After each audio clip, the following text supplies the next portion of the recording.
2018 Nissan 370Z. 2018 Nissan 370Z Review. The 2018 Nissan 370Z leaves much for being designed as being a performance machine and being a daily driver. There is really a decided not enough affordable sports cars currently. In fact, make use of need your entire fingers to count them. So we should celebrate the reality that the 2018 Nissan 370Z can be so singularly centered on being a sports vehicle with its 2 seats, small dimensions and powerful, non-turbocharged V6 engine.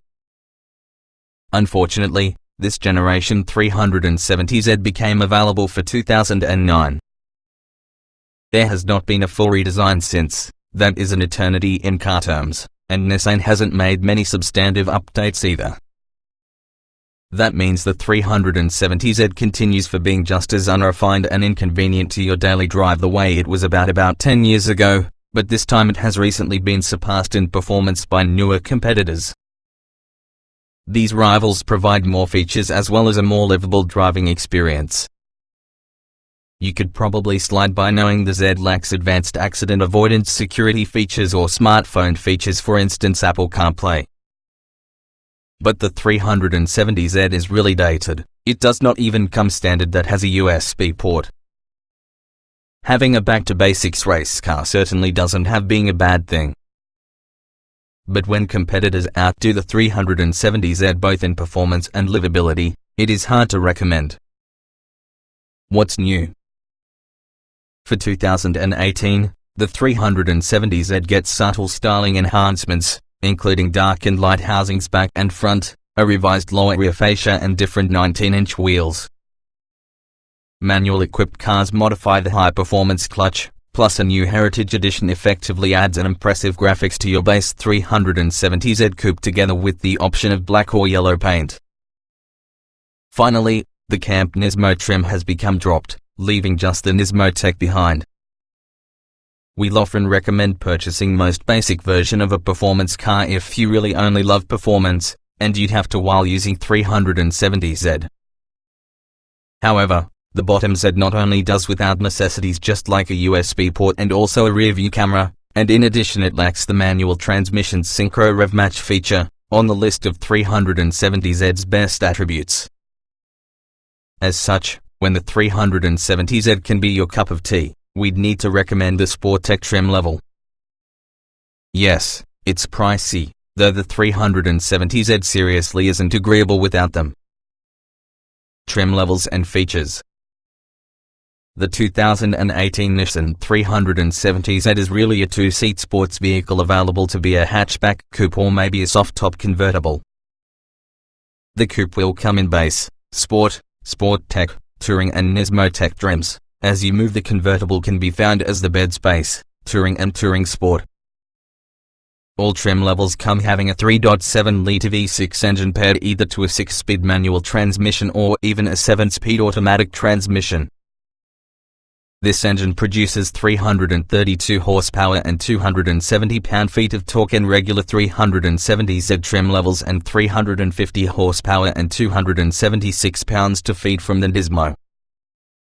The base 370Z comes standard with 18-inch wheels, summer performance tires, automatic xenon headlights, LED running lights and taillights, keyless ignition and entry, cruise control, automatic climate control, a leather-wrapped tilt-only tire, Bluetooth phone connectivity, plus a 6-speaker sound system that has a CD player plus an auxiliary audio jack.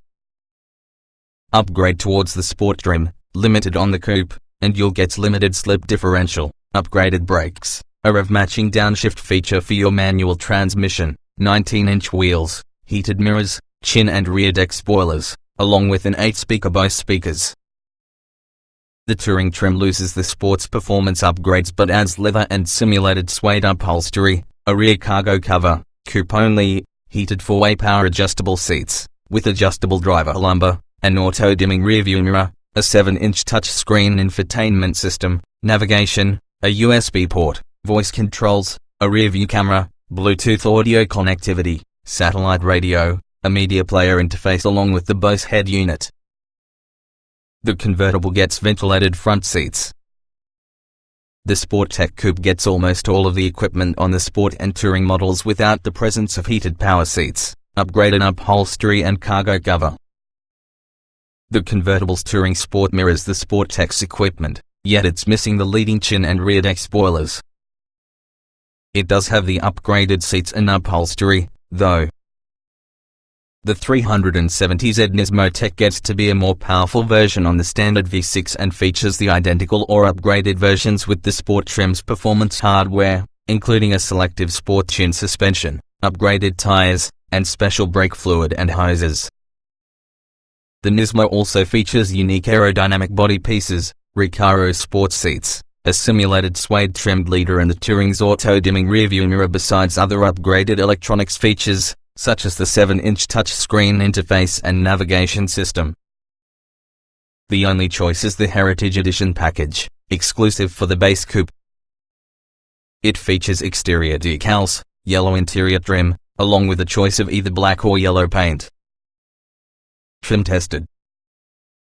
Each vehicle typically is available in multiple versions which might be fundamentally similar. The S with this review derived from our full test on the 2016 Nissan 370Z base coupe, 3.7 litres V6, 6-speed manual, RWD. Note, since this test was conducted, the existing 370Z has gotten some revisions, including a new high-performance clutch for 2018. Our findings remain broadly applicable to the present year's 370Z. Driving. Performance is average in the majority of categories. The 370Z's Brutus shifts deserve some on the blame, especially minus the Synchro Rev Match function.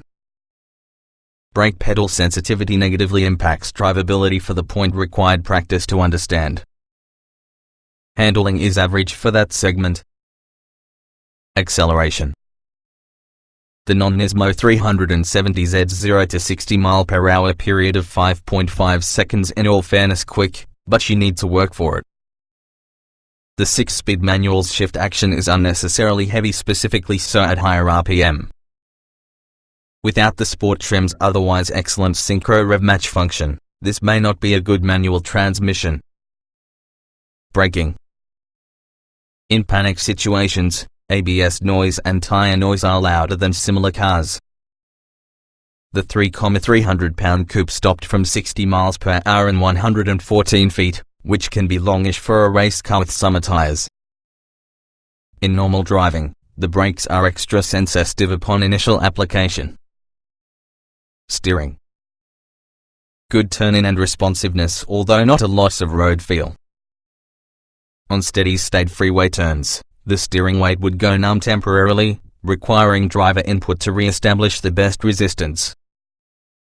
Handling. Relatively nicely balanced. Mild understeer for the limit is mitigated well with the stability control system. The Yokohama Advent Sport summer tires offer moderate quantities of grip. The suspension is firm and compliant over most surfaces. Drivability. Control work is all over the place. The brake pedal is jumpy and also the shifter is notchy. At least the actual steering and small proportions allow it to be easy to maneuver. Comfort. Comfort isn't a strong suit from a car with sporting intentions, plus the 370Z reflects these norms. It is loud, as well as the ride is firm. If a quiet plus much more compliant ride is very important, there are more options in this particular segment worth test driving. Seat comfort. Lateral support is commendable, however the firm seats without a great deal of adjustments grow uncomfortable in a very short period of time. The tire is also tilt-only. Hard plastic armrests around the doors having a softer center console. Ride comfort. This ride is stiff but no longer so compared to the average sport coupe. Its suspension does a relatively good job absorbing smaller bumps. Larger bumps are definitely more dramatic. Again, typical characteristics for any vehicle on this segment. Noise and vibration. levels of engine, tire and wind noise are prominent. Rivals will not be quite this loud, but they're close. The ever-present and unrefined noise and vibration felt from the drivetrain take time and effort to overlook. Interior. The Z's cabin is dated. It's hard to find out of. The shape from the door release handle is awkward. That could be acceptable whether or not this wasn't something you touched each time you drive the vehicle. The coupe's fast back shape and efficiency of a back seat reduce storage. Ease of usage.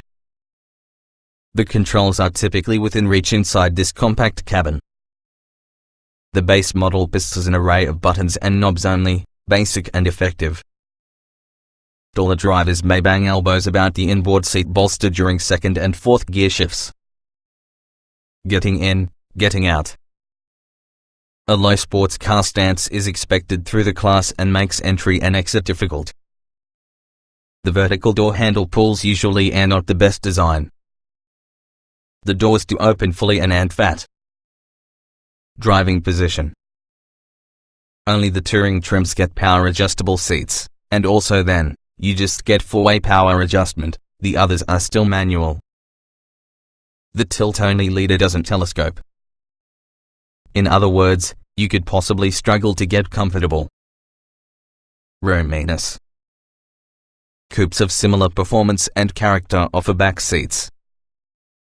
The Z seats only two in a very confining cabin.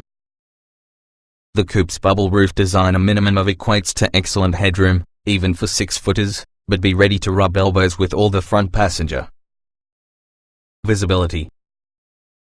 By design, a high belt line, fastback coupe body style creates blind spots, but rearward visibility continues to be notably poor. A rear view camera comes around the touring and sport tech trims, but it really should be standard. Quality. Average quality materials. Cloth seats and medium hard plastics throughout. Our test car stood a sticky operation due to its passenger door handle and also a creaky sounding shift knob. Utility.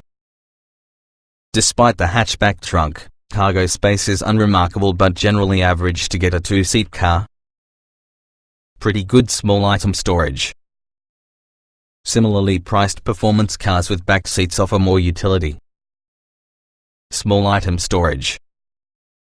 3 cup holders each fit a medium-sized water bottle. That is impressive for a performance car, whose cup holders are sometimes small and compromised. 2 open bins behind top seats are somewhat useful.